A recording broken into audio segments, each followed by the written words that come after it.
2020 Friday continues. Once again, Barbara Walters. You've heard a story similar to this before, but not quite. A loving couple, desperate for a child, willing to go to any extreme to get one, finally hiring a surrogate mother to carry their baby. But this story has a twist that may touch many of you and may disturb many others. Sylvia Chase tells us the story of two men and a baby.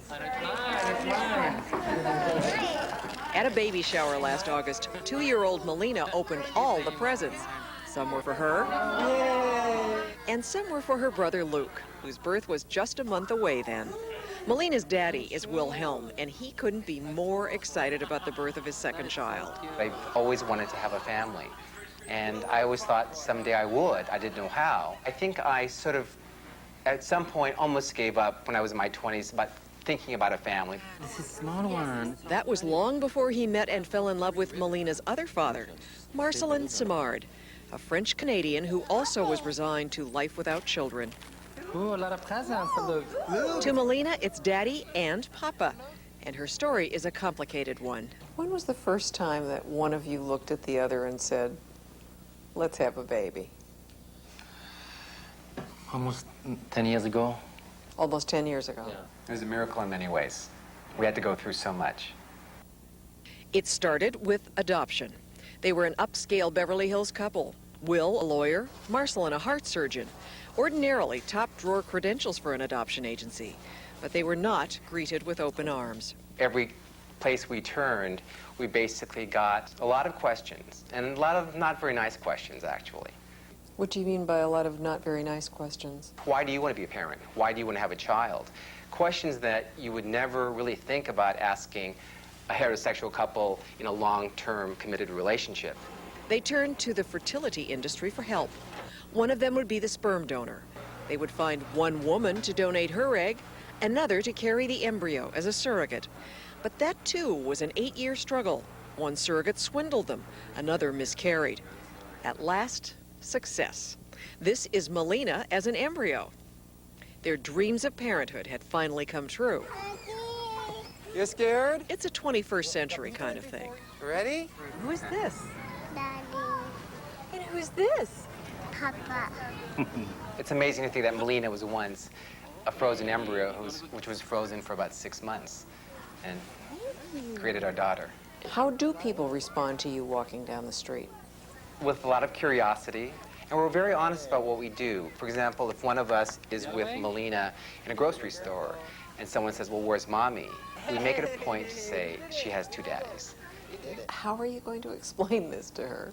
Well, we've thought long and hard about that. We're developing a birth book, which will really tell her in terms that we hope she'll understand what the story is about the women who helped create her, along with her 2 daddies.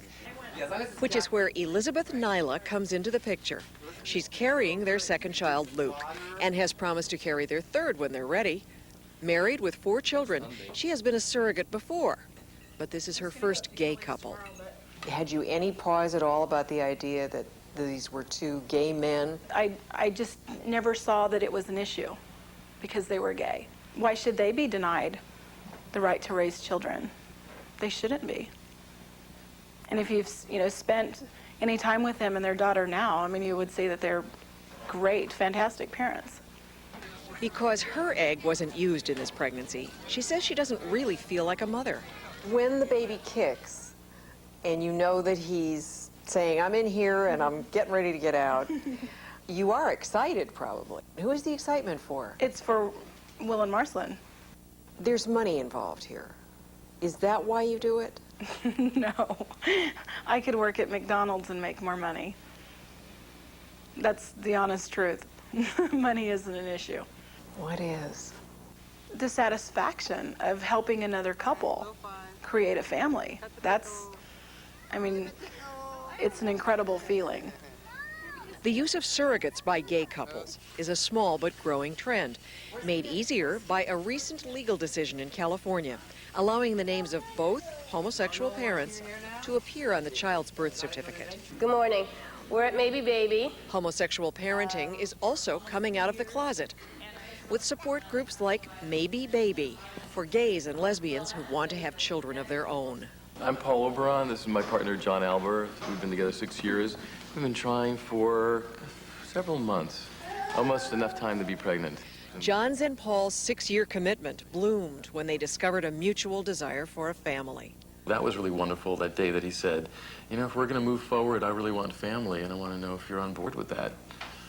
And I, you know, kind of took a few moments and said, yeah. By the time John and Paul were ready to start their family, the road was far less rocky than it had been for Will and Marcelin. They had growing generations to turn to, a surrogate agency exclusively for homosexuals. Gail Taylor founded the agency 2 years ago. She is a lesbian mother herself and a veteran surrogate caseworker. This is such an intentional process. This isn't a whoops, we're pregnant for any of us. It definitely is, you know, wow. You know, we've thought this through, we've talked to people in our life, we've, you know, set up our home in such a way that we're waiting for a baby. Many times people have bought baby clothes before they call us. I mean, it's a dream that they can complete by our help. With some 30 surrogacy pregnancies in the works and 3 births so far, Gail guides her clients through the legal, medical, and logistical maze. Are you still doing your blood level checks? She recruits surrogates through magazine ads and an internet website.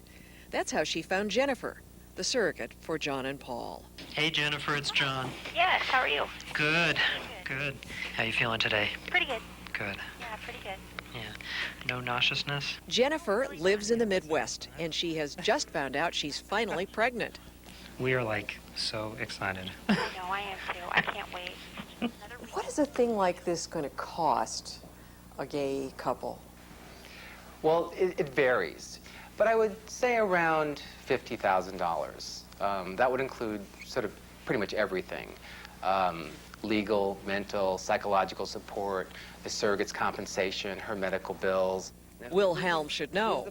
In April, he joined Growing Generations as chief executive to help other gays avoid the struggles he and Marcelin faced. I decided to become involved for a very selfish reason. I want to see a lot of gay dads in the world. I want our child to grow up in a world where she can look around and see a lot of other children who have 2 daddies and 2 mommies. But nobody asked the children how they felt about it.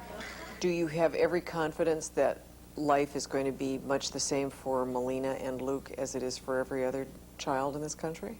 I think some of the same questions have been posed to a couple 30 years ago, an interracial couple, or a couple, one who is of the Jewish faith, one of the Catholic faith. They'll face certain issues that other children won't.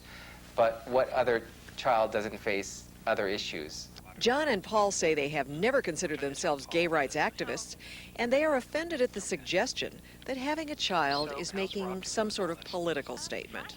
How are you going to deal with it when this child or these children come home with tears in their eyes saying somebody said something hateful about what your dad and your daddy do at home is a sin? How are you going to handle that? It's a tough question. I don't know that we have the perfect answer at this point. I think we'll tell our child, you are so loved that your daddy's made a very special thing happen for you to come into the world. How will children born in these circumstances be affected? There's nothing about it in the parenting manuals, and it's hard to separate fact from opinion.